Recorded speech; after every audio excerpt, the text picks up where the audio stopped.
ಜಯ ಕೊಡುವ ದೇವರಿಗೆ ಕೋಟಿ ಕೋಟಿ ಸ್ತೋತ್ರ.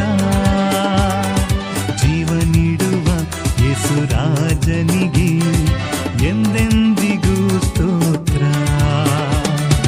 ಜಯ ಕೊಡುವ ದೇವರಿಗೆ ಕೋಟಿ. ಕರ್ತನಾದ ಯೇಸು ಕ್ರಿಸ್ತನ ಪರಿಶುದ್ಧ ನಾಮದಲ್ಲಿ ಎಲ್ಲರಿಗೂ ವಂದನೆಗಳು. ಮತ್ತಾಯನು ಬರೆದ ಸುವಾರ್ತೆ 5ನೇ ಅಧ್ಯಾಯ 28ನೆಯ ವಾಕ್ಯದಲ್ಲಿ, ಆದರೆ ನಾನು ನಿಮಗೆ ಹೇಳುವುದೇನೆಂದರೆ, ಪರಸ್ತ್ರೀಯನ್ನು ನೋಡಿ ಮೋಹಿಸುವ ಪ್ರತಿ ಮನುಷ್ಯನು ಆಗಲೇ ತನ್ನ ಮನಸ್ಸಿನಲ್ಲಿ ಆಕೆಯ ಕೂಡ ವ್ಯಭಿಚಾರ ಮಾಡಿದವನಾದನು. ಪ್ರಿಯರೇ, ಮನುಷ್ಯನ ಒಂದು ಪಾಪದ ಒಂದು ದುರವಸ್ಥೆಯ ನಿಮಿತ್ತವಾಗಿ ಮನುಷ್ಯನು ಪರಸ್ತ್ರೀಯನ್ನು ನೋಡುವಾಗ ಕೆಟ್ಟ ದೃಷ್ಟಿಯಿಂದ ನೋಡುವವನಾಗಿದ್ದಾನೆ, ಕಾಮಾತುರದಿಂದ ನೋಡುವವನಾಗಿದ್ದಾನೆ. ಹೀಗೆ ನೋಡುವವನು ಆಕೆಯೊಂದಿಗೆ ವ್ಯಭಿಚಾರ ಮಾಡಿದವನಾಗಿದ್ದಾನೆ ಎಂಬುದಾಗಿ ಕರ್ತನಾದ ಯೇಸು ಕ್ರಿಸ್ತನು ಹೇಳುವವನಾಗಿದ್ದಾನೆ. ಯಾಕೆಂದರೆ ಅವನಿಗೆ ಅವಕಾಶ ಸಿಕ್ಕರೆ ಅವನು ಆ ವ್ಯಭಿಚಾರವನ್ನು ಕ್ರಿಯೆಯಲ್ಲಿ ಮಾಡುವವನಾಗಿದ್ದಾನೆ. ಆದುದರಿಂದ ಪಾಪವು ನಮ್ಮನ್ನು ಇಂಥ ಒಂದು ದುಸ್ಥಿತಿಗೆ ನಡೆಸಿದೆ ಎಂಬುದನ್ನು ನಾವು ಮೊದಲು ಅರ್ಥ ಮಾಡಿಕೊಳ್ಳಬೇಕು.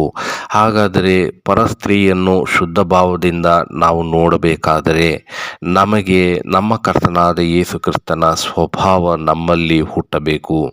ಈ ರೀತಿಯಾಗಿ ಕರ್ತನಾದ ಯೇಸು ಕ್ರಿಸ್ತನ ಆ ನೂತನ ಸ್ವಭಾವ ನಮ್ಮಲ್ಲಿ ಹುಟ್ಟಬೇಕಾದರೆ ನಮ್ಮ ಪಾಪಗಳಿಂದ ನಮಗೆ ಬಿಡುಗಡೆಯಾಗಬೇಕು. ಈ ಪಾಪದಿಂದ ನಮಗೆ ಬಿಡುಗಡೆಯಾಗಬೇಕಾದರೆ ನಮ್ಮ ಕರ್ತನಾದ ಯೇಸು ಕ್ರಿಸ್ತನು ನಮ್ಮ ಪಾಪಗಳ ಪರಿಹಾರಕ್ಕೋಸ್ಕರ ಶಿಲುಬೆಯಲ್ಲಿ ತನ್ನ ಪ್ರಾಣವನ್ನು ಕೊಟ್ಟು ರಕ್ತವನ್ನು ಸುರಿಸಿ ಸಮಾಧಿ ಮಾಡಲ್ಪಟ್ಟು 3ನೇ ದಿನ ಜೀವಂತನಾಗಿ ಎದ್ದು ಬಂದಂಥ ಸತ್ಯವನ್ನು ನಾವು ನಂಬಬೇಕು. ಆಗ ಪವಿತ್ರಾತ್ಮನು ನಮ್ಮಲ್ಲಿ ವಾಸ ಮಾಡುತ್ತಾ ನಮ್ಮ ಹೃದಯದಲ್ಲಿ ಪರಿವರ್ತನೆಯನ್ನು ಉಂಟು ಮಾಡಿ ನೂತನ ಸ್ವಭಾವವನ್ನು ಹುಟ್ಟಿಸುತ್ತಾನೆ. ಹೀಗೆ ನಾವು ಹೊಸ ಸೃಷ್ಟಿಗಳಾಗಿ ನಮ್ಮ ಸುತ್ತಮುತ್ತಲೂ ಇರುವಂಥ ಸ್ತ್ರೀಯರನ್ನು ನಾವು ಶುದ್ಧ ಭಾವದಿಂದ ನೋಡುವವರಾಗುತ್ತೇವೆ ಮತ್ತು ನಿತ್ಯ ದಂಡನೆಯಿಂದ ನಾವು ತಪ್ಪಿಸಿಕೊಳ್ಳುತ್ತೇವೆ, ದೇವರ ಮಕ್ಕಳಾಗುತ್ತೇವೆ.